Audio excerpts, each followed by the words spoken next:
Real estate is about freedom, choice freedom, time freedom, and money freedom, and the impact you can make with that freedom. But it doesn't come without cost. Your freedom takes work. That's why Neil Timmins brings together the tools you need to build your real estate legacy, from tips and tricks to interviews with industry titans. It's all here in one place. Real Grit. Let's get to it. What if I told you you can make 20 times the return of a single family fix and flip on your next big deal? Well, it's actually possible. It's possible inside the world of commercial real estate. Say, I'm inviting you to this free challenge. It starts August 15th. It's totally free. It's a 5-day challenge where I'm going to take you and deep dive into the world of commercial real estate, more specifically, capital multiplier properties, what that is, how we identify them. I'm going to show you how to identify them, how to evaluate them, and how to lock them up risk-free. I'm going to give you all the paperwork to do it. It's totally free. You can sign up to join us at www.20xprofitchallenge.com/real grit. That's www.20xprofitchallenge.com/real grit. And I'll see you in the challenge. Coming right up, I've got Jenn and Joe Delle. Their journey through real estate, how just 2.5 years ago, it was just the two of them, and how they've built a team and how they are leveraging buying property utilizing creative financing. So we're going to have a deep creative financing conversation right up. Jenn and Joe Delle. Jenn and Joe Delle, I'm excited to have you here. How are you guys? Doing awesome. Thank you so much. Awesome. Thank you for having us. Good. Yeah, you bet. Well, hey, we all started someplace. How in the world did you guys get your foot into real estate? Grew up as a landlord's son. A lot of tough areas, learned a lot of what kind of didn't like to do at a young age. Yeah. Then got lucky. I got a course on real estate investing on an infomercial from Ron LeGrand in the year 2000. I was 22 at the time. I was broke, had no money. And it said how you could buy and sell real estate being broke with no money. So that was right in my alley. You're like me. Yeah, it was like this was speaking to me directly. Yeah. And I had the VCR tapes, the audio cassette tapes, the book. Within a few weeks, I read it all and had a house under contract. Did exactly what it said. I didn't reinvent the wheel. I stuck to the basics of what it said it worked. And I wholesaled the deal. My first house I ever owned, I double closed on it, made $15,000. And when you're that young, you think you struck gold. And I felt like it because I, once again, earlier was broke. So getting a check like that was beautiful. My experience has been there's a lot of people who get the stuff, let's call it, and they don't do anything. And that's not because they're lazy, but a piece of it is they don't believe they can do it for whatever reason. What about that as you went through that allows you to believe that you could do it? I'm stubborn. Yeah. I just, if it says it can happen, I just don't stop. Right. I grew up where if I wanted something, it wasn't like I could ask mom and dad for a new pair of shoes and the first day they just give them to you. You had to ask for sometimes months, right, consistently. So I think of, our kids are brought up the same way. They'll ask mom and dad 100 times for something. Right. But then as an adult, we tend to stop doing that for some reason. And so I think if you just take it back to even my, 8-year-old, 7-year-old kids, they'll ask 100 times. So once again, I found out what worked through Ron LeGrand and I just did what it said until it worked. Yeah. And then kind of bring me over the course, from that point up, forward a decade, what did the world look like for you? So I get a job where I'm in finance for dealerships. I bought a house, been still watching the real estate market as it's taking off in the mid 2000s. I meet this lovely young lady in 2008 who also owned a house. She was a teacher.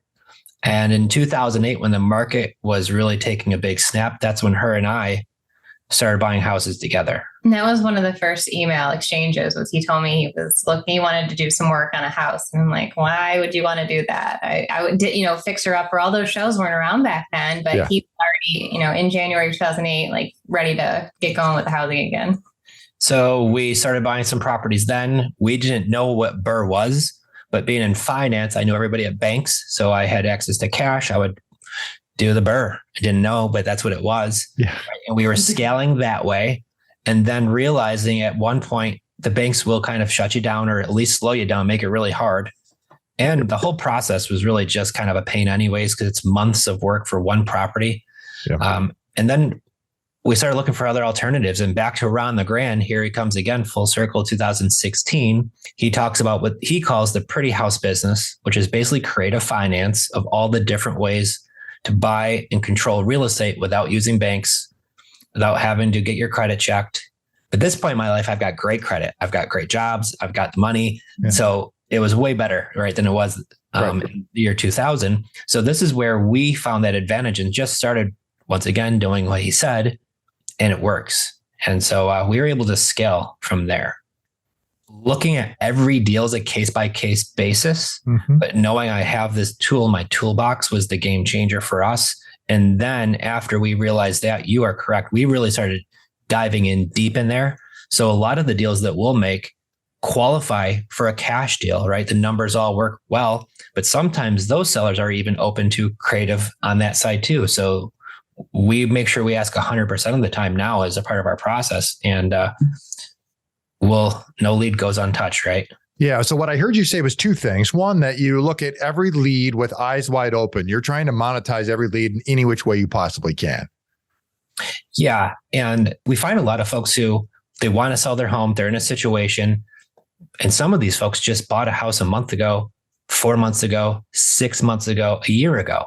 Right. And if some of these folks who just bought this house and put the very bare minimum down, especially someone in the last year, they probably paid over asking.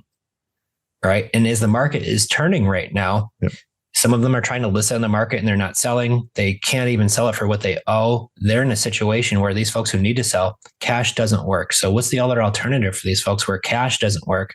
A realtor is not even working in this situation. What else do they have? Are they going to become an accidental landlord and start renting out the property now because maybe they've already moved out of state for a job or some other reason? So the creative side, where that house is, turnkey, these are our favorite deals. And if you understand how you could work with a seller to make it a benefit to them, how now you could structure it in your business to make it work for you, these are the best deals around right now. Yeah. So let's talk about, we'll get the seller benefits here in a second, but I want to talk about what are the different ways in which one can buy on a seller finance, on a creative finance. And I know it's infinite, but maybe the top three to say, here's the avenues in which you can go down. So like you said, there's an umbrella with creative finance. There's a lot of different avenues. If I'm buying a property and it's for what they owe, there's what's called subject to the underlying debt. We prefer to buy it on a wraparound, which mirrors that process. So it's pretty close to the same. It just has some advantages for down the road. We have a deal that we're working on right now that it's a sandwich lease purchase, right? So a lot of times if I'm going to buy a property, I might at least have to cover closing costs. And in some areas that could only be a few $1,000s. Some areas that could be $10,000 or more. Right. That could really slow it down. So sometimes in some circumstances, it makes more sense to do a sandwich lease purchase to where now with just pieces of paper, I control some real estate. I could lease this with the option to release it to somebody else at a higher payment and at a higher price. And I have the ability to also sell it to them too. So that's another great avenue, especially for folks if you're just getting started out, or maybe there's some reasons why it's better to do that method. I prefer to buy it subject to or with a wraparound mortgage, but there are some advantages the other way. Let's talk about, I want to break that piece down on the lease side of things. Is somebody, you've got a motivated seller, they want out. What you have done is gone in, you've negotiated a lease. You are leasing the property from them for a defined period of time at a defined dollar amount, typically per month, right? At the same time, you negotiate the right to release it, to lease it to someone else at any other terms and conditions you so choose. Absolutely. And then you also have the option with a defined price to buy that property, therefore giving you the right to sell the property to someone else. Correct. Got it. Absolutely. And so you're negotiating, ultimately you're building in a delta spread there between the lease rates and then ultimately a spread between your strike price, your option price, your ability to buy it, and then the ability to resell it. Yes. Yep. And so this is one of our favorite strategies. And with the exit strategy there, we prefer the lease purchase or the famous rent to own model, where we put in a tenant buyer who gives us a non-refundable option deposit. Yep. They're going to be paying monthly rent. They're responsible for maintenance and repair, so it's not on us. And they're knowing at one point down the road, they're going to need to get qualified for a mortgage. We screen them to make sure we know what we're working with. We have time frames. If they don't fall in that time frame, we'll give them wiggle room to work with them. We don't kick them out. But on all honesty, some of these terms that we're getting from sellers, they're giving us a long term before we have to get them cashed out. Mm-hmm. So therefore, I was always taught, Jen was always taught, it's you don't kill the goose that lays the golden egg. Right. So we don't really rush them. We just, if they're good people and they're paying on time, they never hear boo from us. Yeah. When we say long term, how in that sandwich lease structure, how long are you typically negotiating a lease for? So if it depends on the seller's situation. And so sometimes in their spot, they might want to get cashed out in 5 years. Some say, get me cashed out in 10 years. Some, if they have no equity, they don't care at all. So then what I'll do is I'll write the purchase price as my purchase price is the loan balance at the time of execution. So what I just dropped right there is super important to know. Yes, it is. So I don't agree to one price now. In the last 10 years, I paid it down. I'm still have a super high price, right? So I want to make sure when I'm executing, that's the contract. So some folks who just want to walk away, we'll write it for the rest of their term and get them cashed out whenever we can. And obviously there's an incentive for us because eventually we do get a really nice back end check. But if the seller's in no hurry, we aren't either. Yeah. No, I like that structure to where you're getting the benefit of the pay down. You're essentially paying the mortgage anyway by virtue of paying the lease. Therefore, you're deriving the benefit of that reduced principal balance, right, on the loan and buying it for whatever that price happens to be at the time you happen to be buying it. Absolutely. Yeah, I like that a lot. Okay, cool. You're doing this in multiple locations?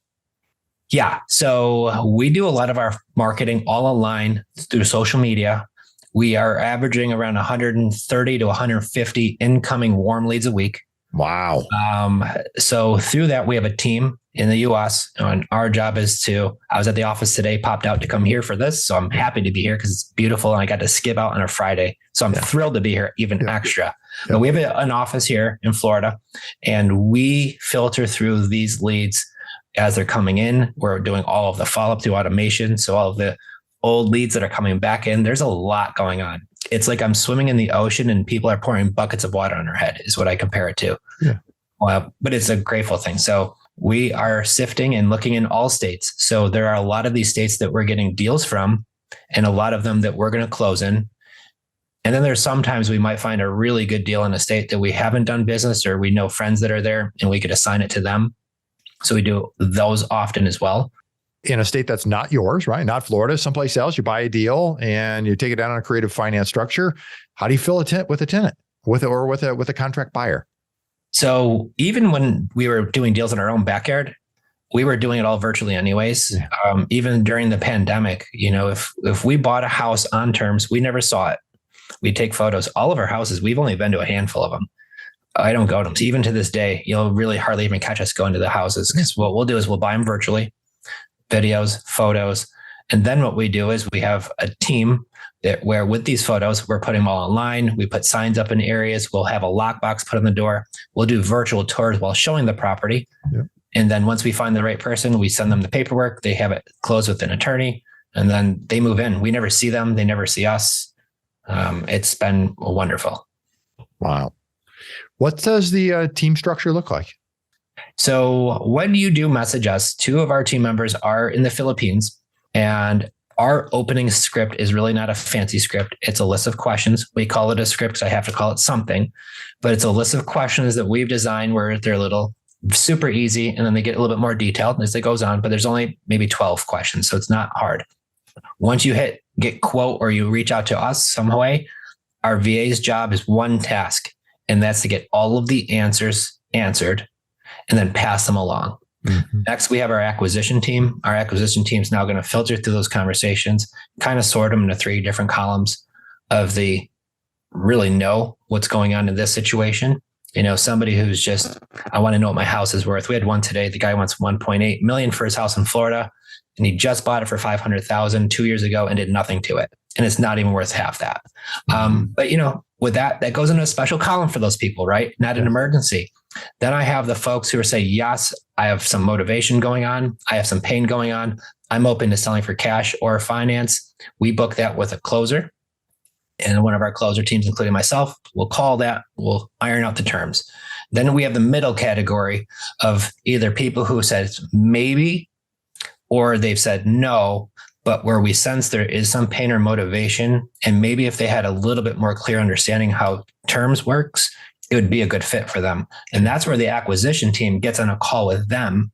And we're going to talk to them, have these conversations, and then sort them out. Is this going to the no category, or is this going to be passed on to a closer, or should I follow back up with this person? And then we have a really amazing IT person on our team who helped build our CRM out. So we have so many different follow-up features to where even if you set an appointment with us and you ghost us, I'm going to call you at 2 and you don't answer your call at 2. Now I have to track you down. Nope. We just put you into this one sequence and you'll finally call me and it's like, hey, so sorry. Cause it hunts you down. So I don't have to worry about that anymore. And once we could take that off of all of our plates and really just focusing on helping people, it's made life a lot easier. What is it, a custom CRM or just custom inside of a major platform? It's custom underside a major platform. We use High Level. Oh, okay. But it's been really easy to tweak what we needed to do in different sequences to the point where even with our oldest leads in the CRM at 9:30 a.m., we do this one blast to 75 of them. So we have all of our new coming leads, but then 75, it's like, hey, we haven't chatted in a while. I know the market's slowing down, but I'm still looking to buy a house. Have you sold your house or is it still available? And then next thing you know, your CRM blows up of it's sold and then you take them out or no, it's still available. And, then we get back in the conversation. Yeah, so you start working it from there. Yeah. Oh, it's just insane. And so at 9:30, from like 9:30 to 10:30 in the morning between following up all the overnight leads and then the major blast goes out, it gets nuts. Tell me on the creative side. When I talk to people, a lot of people think creative, it gets complex, it gets challenging, they get somewhat fearful to be able to even step into that arena. But you guys have leaned into it naturally and have mastered it. What do you think holds people back from going there and really focusing and diving in and getting as deep into this and making it a staple of their business as you have for yours?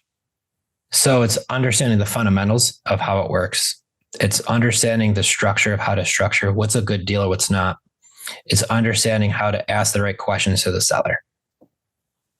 Those are really the three things. And then I think too, it's also the belief in the ability to do so because everything is so conventional and we're taught one way. And once you step into the creative box, you can really realize the ability to help these folks that do need your help. And I think that it's becoming more mainstreamed, especially in this market. We'll hear more about it and you'll see more of it. But I think that it's just a lack of, like Joe was saying, education, and really understanding those basic things, but also knowing that you can do it and why you're helping a seller out this way. Like that was a really aha moment for me when I saw, as we went through those first deals, I'm like, these people really did need our help. She was behind on her mortgage and her credit had taken a huge hit. And then we were able to help her regain her credit and she could move on and not have to worry about this house that she couldn't afford. Yeah, Jen, speaking of education, I know, and I agree with you, is that there's been just a lack of education. There have been some main people, Ron, as you mentioned, who's been around forever talking about creative stuff, but there's still a tremendous hole, a tremendous void in the environment. And I agree with what you just said. There is a much bigger push and it's going to be a waterfall. Just a tremendous amount of people and deals will be bought creatively because they have to be bought creatively. We're in an environment where interest rates have doubled in a year. Values are falling, and in some places dramatically, but they're falling. They're coming down, and who knows where it lands. But interest rates aren't going back to 3 anytime soon. So one's going to have to think outside of the box and come up with strategies in order to help people. And I understand you guys help from an education standpoint to be able to get people, elevate their business to add and tack this on to what they're already doing. Well, and that's the key. It's really like what you said. It's the education. It's sharing what's working currently. And we're currently in the business. We're currently doing it daily. I'll be quite honest with you. I don't have a ton. I have hobbies, but some of my hobbies is real estate. Yeah. So it's like, not only do I get to work and do it, but it's also like part of my play too. It's like, if I see cool houses, on PropStream looking stuff up all the time. It's what I love to do. So when you could find these strategies, it's like, to me, it's like chess. But when you learn the fundamentals of creative real estate, and they're really a handful of basics, it's not overly hard. And if you think about it, go back 100 years ago, and you were a farmer and I was the neighboring farmer, and I want to buy some of your land, and you're going to sell me off 20 acres of your, how many hundreds that you own. And a lot of times I wouldn't walk down to the local bank. We would work out some type of agreement, and I'd pay you in monthly installments for your land. Right. So we were probably programmed that you had to use a realtor, you had to go to the bank, you had to get your credit checked, you had to qualify. And that's how I was brought up. Mm-hmm. So once I learned creative finance in 2016, I was like, this is a thing? I looked at her like, holy cow, I just discovered fire, right? Yeah. And then once you really get it, it's been life-changing. Well, there's a huge percentage of transactions that take place on a creative basis. And I don't think people have a concept of that. I'm talking billions and billions of dollars in this country that transact on a creative, what one would call creative, as if a seller taking payments is somehow creative, right? It has a fancy name to it, but it's really nothing. It's creative because you could design the terms to whatever you want. You write the pen, you have the pen. So do I have a 0% mortgage? Do I have no payments for a year? Do I have escalating payments? Do I have, there's so many different ways you could structure it. So it's pretty cool. But like what you said, people are buying single family homes that they're either using as rentals or investment properties. Some people are using it to buy their house to live in for their family. Mm-hmm. Some people are using it to buy multifamilies. And then some people are buying businesses using seller finance. Mm-hmm. So it's not just with real estate. There's a lot of great things you could use it for. Seller finance on the businesses. You're totally right about that. That happens frequently. Yes. Yeah. Absolutely. To the point where it's almost common, right? Yeah. Yeah. We have in the small business world, right? We have some of our past students right now who are closing on a manufacturing business this week, I think, or maybe she's gonna be next week. I just talked to her, so fingers crossed all goes well. But yeah, she's doing it with seller financing on a manufacturing business, so it's pretty neat. Yeah, no, it's very cool. When you guys look forward to 2023, we're recording this the first week of December 22, and when you guys look forward to next year, where are you guys headed? What's it look like in your world? Well, part of us moving to Florida is we definitely want to map out what our next year is going to be. Yeah, as far as vacations, as far as traveling. Yeah. But more importantly, spending time with her and I together, as far as mapping out what our desires are in businesses. We're really excited because we are in the Florida market now, that there's a lot of great events that happen throughout here. So the family mastermind's happening this year in the spring. Can't wait to go to that. There's a ton of other great events. We're just looking forward to networking with a lot of other investors too. Like, this is why we're here with you, is like, it's just great meeting folks who are in the business, who are active in doing it, and just sharing, and exchanging recipes, right? Yeah.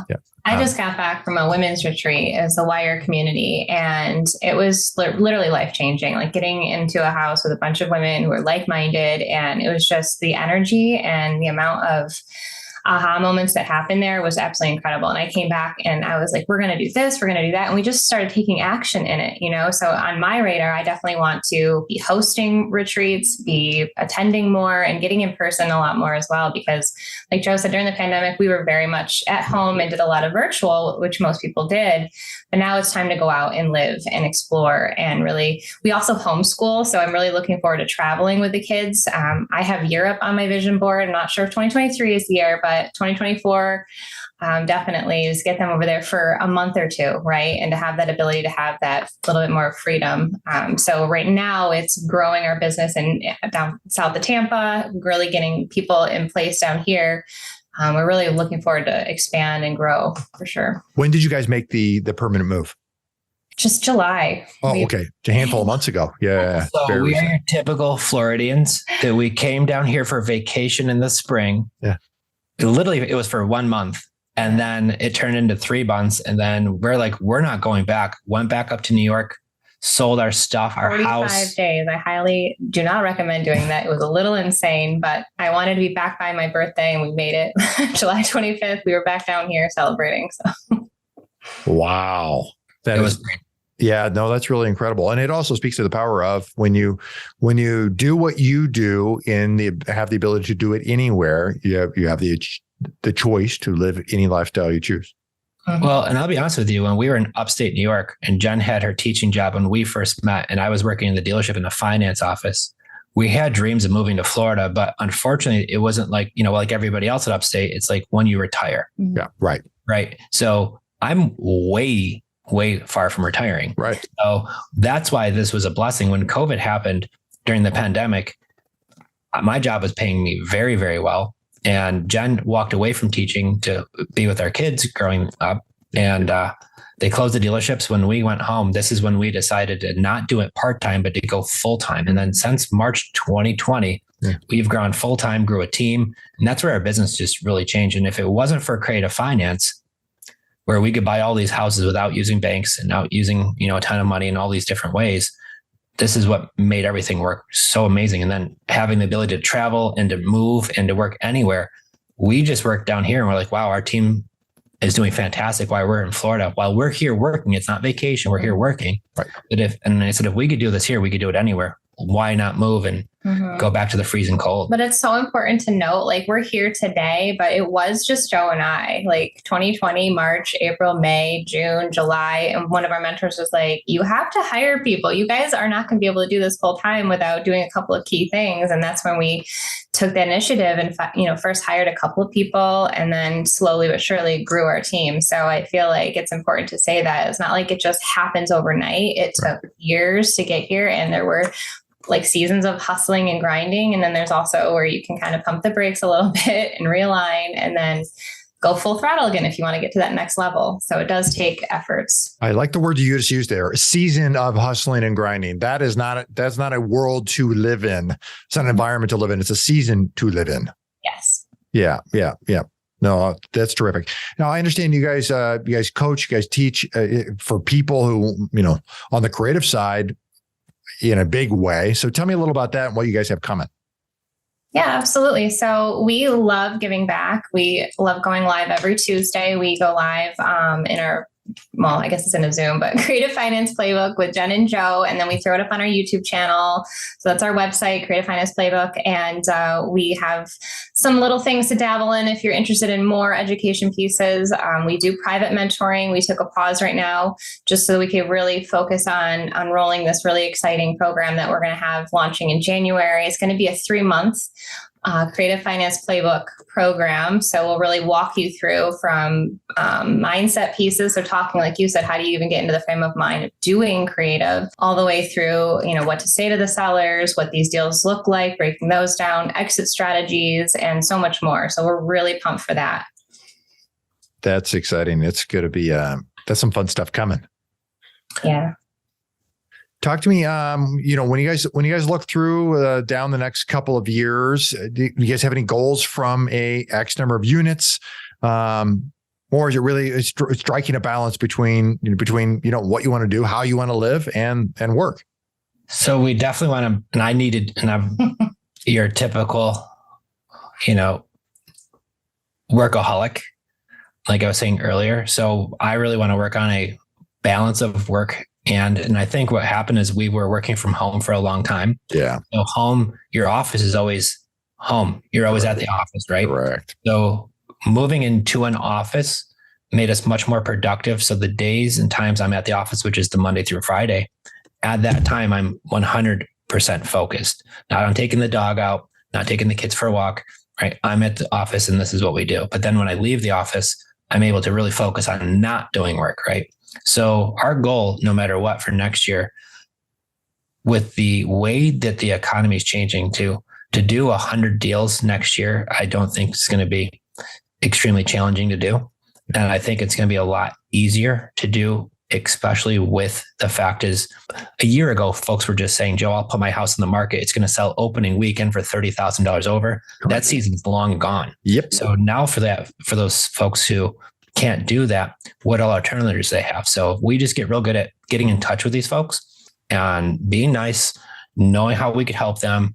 And it's going to be a fantastic time. So, the more people that we could help, obviously you're going to make some money along the way, which is great. You're going to allow cool stories along the way too. A lot of interesting stuff that you'll come across. We could just probably make a fortune on writing a book.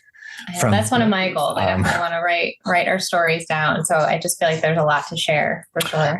But I think doing closing 100 deals next year, which is really, 8 a month, is going to be definitely in the wheelhouse. I think it could go much more than that. Obviously you have a fallout if you write X amount of deals. Yep. Some go to title and don't work out. I've got one now who's got more liens than they're just keep coming out of nowhere. So I didn't know that one either. And I didn't know all these. So, some of them don't go, but if we could legit close 8 a month, that's good. How many times have you heard the title company say, I've never had to deal with something like this? We have this great title company. They've been doing it for 30 years. The lady who's there, and she's like, I've never seen something like this. And I'm like, you have to stop saying that to me, because we hear that often. Some of these situations that you hear down here are quite interesting. Yeah. They can, when you deal with people, you never know what to expect. Do you? Right, exactly. From people who've stole houses, like forging paperwork from, you can't even imagine. Well, you could. If you've been doing it well, you could, but there's always great stories, right? Right when you think you've seen it all, you see one more thing, right? Yeah. Let's do this. I want to move on to the final segment, what I call for impact. Your favorite quote, whether you think you can or you think you can't, you're right. Henry Ford said it. What about that resonates most with you guys? 100% mindset. And that's what I love about it. I take Henry Ford and his methods into our business a lot, of even how our process works. So your mindset is 100% going into anything is going to be your success or failure.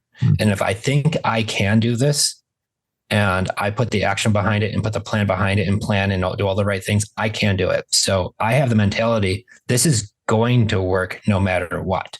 And I don't know any other way. And then if you think I'm going to try this out and see how it goes, you're already going into it something with the wrong mentality. So when we coach students, and especially as we become busier, our time becomes more valuable. We want to weed out students who don't want to put in the work. Right. So once again, I don't like working with folks who have to have the right mentality. And so just based on what you're saying a second ago, you're right. It's 100% true. You can do it if you want to, or if you talk yourself out of it, you're not going to do anything. So we have some students who are flourishing and really killing it because they have that same mentality. I was on a phone call with one of my realtor here just a couple of days ago, and we were negotiating a house sale property. And I said, well, are you going to get this done or what? She said, I'm trying. And so I got a little cheeky, and occasionally I'll send this to her, and it's Yoda, and it says, do or do not. There is no try. It's true though. Yeah. You hate to super simplify, but it really is that simple. Well, and that's why having the right folks in your team are crucial. Yes. So everybody's on the same. Our title company is amazing. Like, I can't give these folks enough props. Like, the lady who runs it, she is so she will find a way. 8:00 at night, she'll call me. She's still working on it. Like, same thing. Even if a buyer backs out at the last minute and you're scrambling to find $1 million property buyer, it's the grit you have to have. You have to believe that you can do it, even when everyone else says you can't.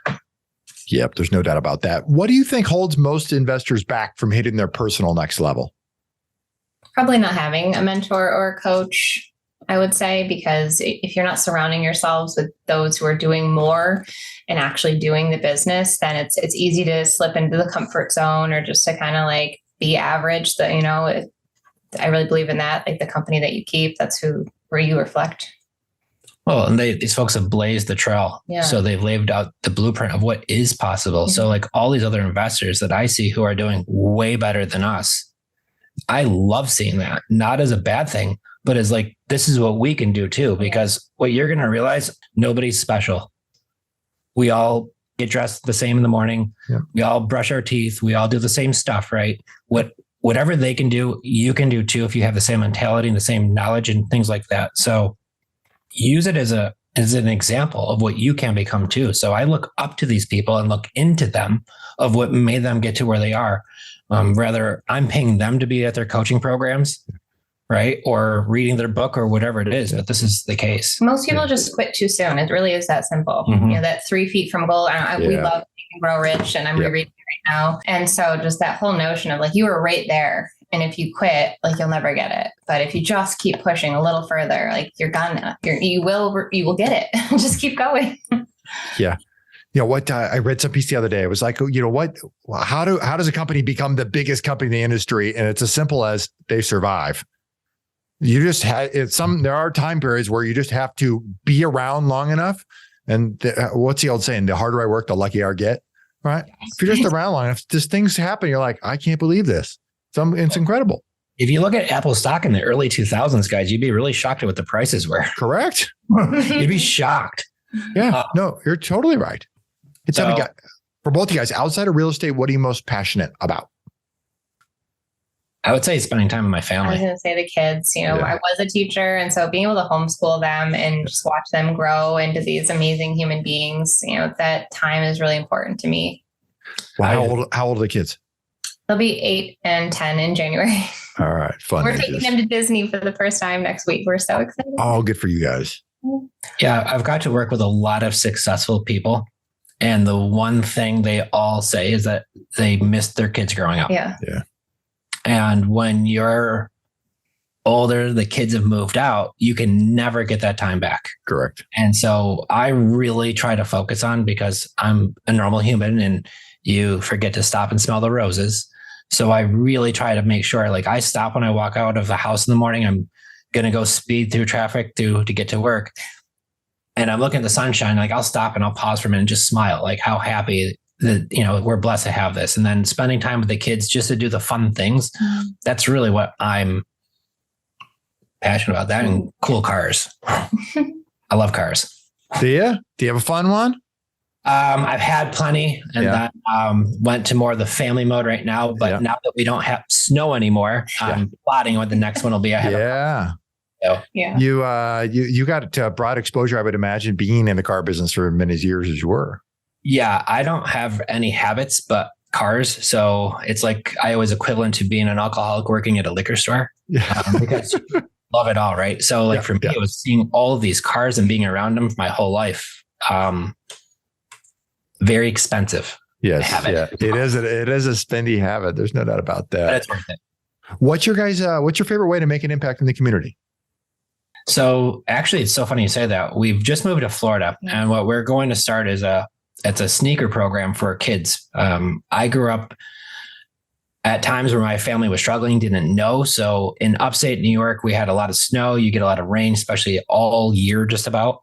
So there were times where I had holes in my sneakers, and I'd have to ask my parents for a new pair of shoes, and maybe they didn't have the money at the time. So there were times where I literally had my shoes glued together to get me through a few weeks. And, I'd be at school all day long with wet socks. So I understand that just having a good pair of sneakers on your feet when you're a kid could be the difference of, having a good day or not. So I want to start a sneaker program for the community here for kids who maybe it's the beginning of the year or not, and they just have a regular pair of shoes and mom and dad can't afford to get them a new pair. We're going to start something like that. I have a friend back in New York who started doing it, and it was really cool. He gave me a lot of great ideas of how to get it started. And, he buys a crap ton of sneakers and just gives them to the kids. And that's been awesome. So. Oh, that's cool. Well, see, we launched our Real Grit Vault here just a handful of months ago, and it's been great. I understand you've got a contribution to the vault.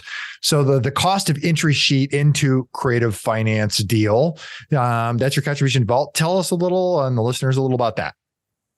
So your cost of entry is a worksheet that's extremely important when you're working a Creative Finance deal. This is going to be your factor when you're working every single deal, is what's the cost of entry into the deal. So we provided a worksheet that we use every single time to be able to see what the cost of entry is. Because if I'm working a deal and you're going to buy it from us, the first thing you're going to want to know is how much money do I need to close on this deal?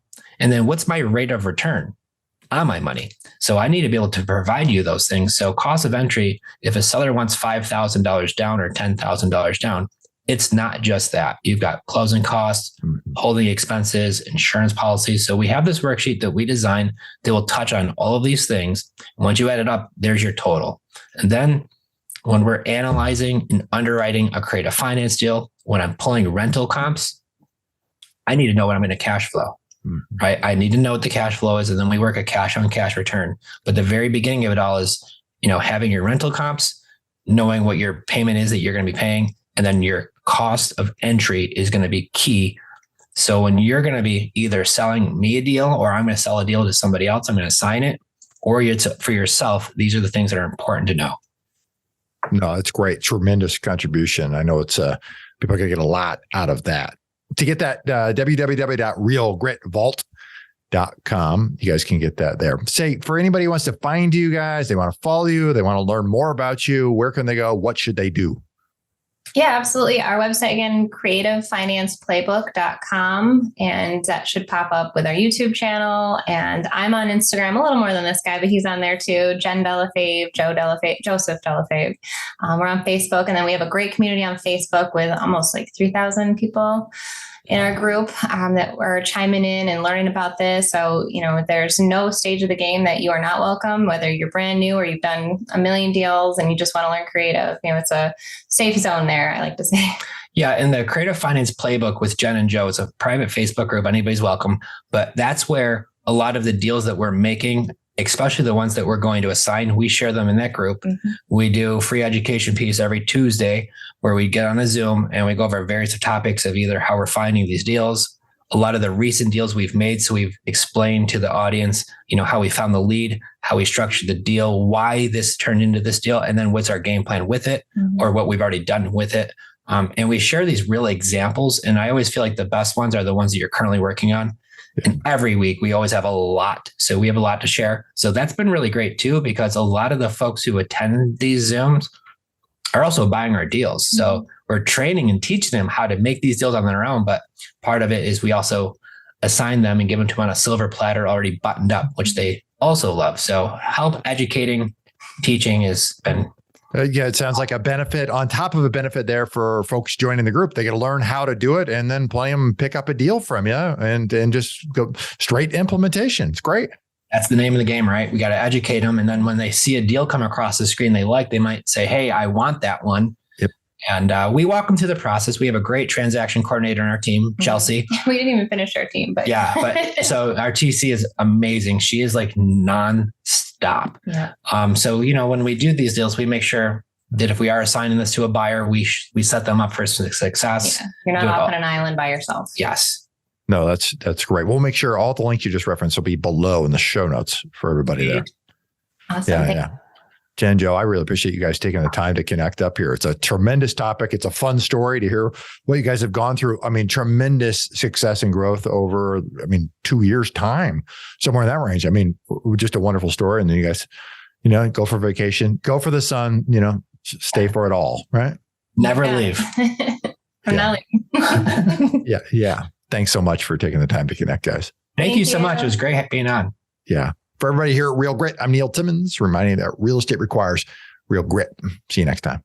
What if I told you can make 20 times the return of a single family fix and flip on your next big deal? Well, it's actually possible. It's possible inside the world of commercial real estate. Say, I'm inviting you to this free challenge. It starts August 15th. It's totally free. It's a 5-day challenge where I'm going to take you and deep dive into the world of commercial real estate, more specifically capital multiplier properties, what that is, how we identify them. I'm going to show you how to identify them, how to evaluate them, and how to lock them up risk-free. I'm going to give you all the paperwork to do it. It's totally free. You can sign up to join us at www.20xprofitchallenge.com/real grit. That's www.20xprofitchallenge.com/real grit. And I'll see you in the challenge. If you like our content and want more, you can access it at realgritpodcast.com. You hear it guest after guest. Instinctively, you already know it. But let me call it out. The most expensive action is inaction. The real estate market is full of opportunities. You just need to uncover them. You can build a business that lasts for years, makes monumental impact in the lives of those that you love. It's not just about business, but about the freedom you get because of it. Have you ever heard the saying, if you want to go fast, go alone. If you want to go far, go together. I believe that partnering is essential. In fact, I partner with hardworking investors all the time. The point is that you can get a lot further with the right partner. Let me say it again, the right partner. If you've ever thought about partnering with anyone, or if you have a partner now, I encourage you to download my free Partner and Profit Guide, which includes the top 5 must-answer questions to evaluate a profitable partnership. You can find it at www.legacyimpactpartners.com. I'll see you in the next episode.